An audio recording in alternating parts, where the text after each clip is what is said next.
the poet.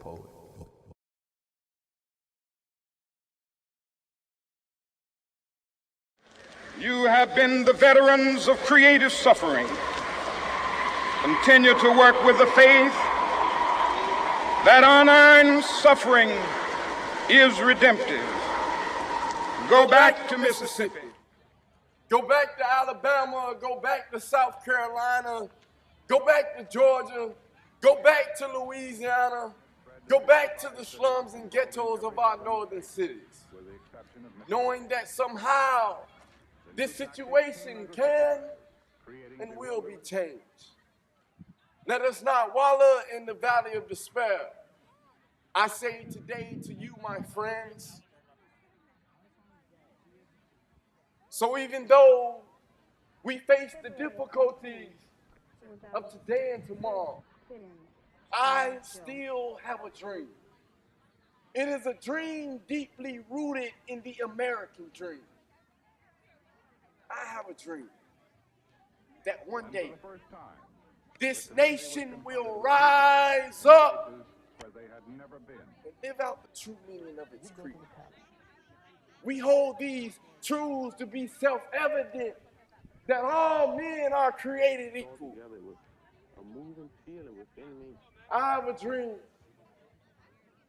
that one day on the red hills of Georgia, the sons of former slaves and the sons of former slave owners, will they be able to sit down together at the table of brotherhood? I have a dream that even the state of Mississippi, a state sweltering with the heat of injustice, sweltering with the heat of oppression, will one day be transformed into an oasis of freedom and justice. I have a dream that my 4 little children will one day live in a nation where they will not be judged by the color of their skin, but by the content of their character. I have a dream today that one day down in Alabama with this is racist,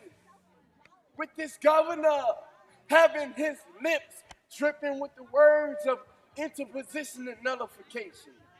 One day right there in Alabama, little black boys and black girls will one day join hands with little white girls and white boys as sisters and brothers. I have a dream today. I have a dream that every valley shall be exalted. Every hill and mountain shall be made low, and the rough places will be made plain, and the crooked places will be made straight, and the glory of the Lord shall be revealed, and all flesh shall see it together. This is our hope. This is the faith that I go back down to the South with. With this faith, we will be able to hew out of the mountain of despair a stone of hope. With this faith, we will be able to transform the jangling discourse of our nation into a beautiful symphony of brotherhood. With this faith, we will be able to work together, to pray together, to struggle together, to go to jail together, to stand up for freedom together, knowing that we will be free one day. This will be the day when all of God's children will be able to sing with new meaning. My country, 'tis of thee. Sweet land of liberty, of thee I sing. Land where my fathers died. Land of the pilgrim's pride from every mountainside. Let freedom reign. And if America is to be a great nation, this must become true. So let freedom reign. From the prodigious hilltops of New Hampshire, let freedom reign. From the mighty mountains of New York, let freedom reign. From the heightened alligators of Pennsylvania, let freedom reign. From the snow-capped Rockies of Colorado, let freedom reign. From the curvaceous slopes of California. But not only that, let freedom reign from Stone Mountain of Georgia. Let freedom reign from Lookout Mountain of Tennessee. Let freedom reign from every hill and molehill of Mississippi. From every mountainside, let freedom reign. And when this happens, when we allow freedom to reign, when we let it reign from every village and every hamlet, from every state and every city, we will be able to speed up that day when all of God's children, white men and black men, Jews and Gentiles, Protestants and Catholics, will be able to join hands together and sing in the words of the old Negro spiritual.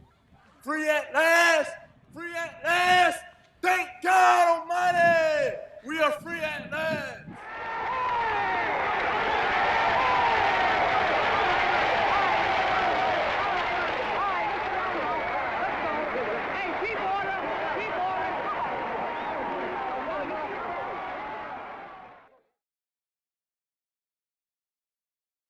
If it's the price that I must pay to free my children and the children of my brothers and sisters and my white brothers from a permanent psychological death, then nothing can be more redemptive. I have always believed that unearned suffering is redemptive. And if a man has not discovered something so dear, so precious, that he will die for it, then he doesn't have much to live for.